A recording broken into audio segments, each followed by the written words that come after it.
Magandang araw sa inyong lahat at welcome sa aking channel. Muling nagwala sa kilig ang Kim Pao fandoms matapos muling masilip ang wallpaper ni Paolo Abilino sa cellphone. Sa mga larawan na ibinahagi ng mga fans sa social media, makikitang hawak ni Paolo ang cellphone nito at tila halatang halata na litrato pa din ni Kim ang cellphone wallpaper ng aktor. Sinang Kim Pao fans, tapos na ang ads ng VU, pero hindi pa rin nagpapalit ng wallpaper si Pao. Confirm na nga.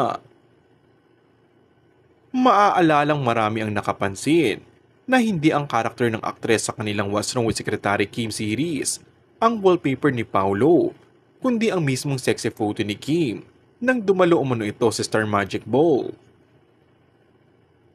Samantala, halos hindi naman magkandamayong ang madlang netizens dahil sa pinakawalang malakasang fanservice ni Kim at Paolo.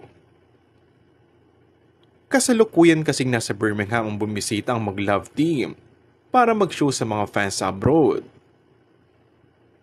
Kahit nasa ibang bansa nga, ay nagawa pang mag-jogging magkasama ng dalawa bago ang kanilang show kinagabihan.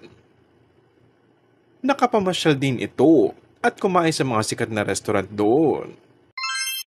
Kung bago ka lang sa akin channel ay mag-subscribe at pindutin na rin ang notification bell. Maraming salamat!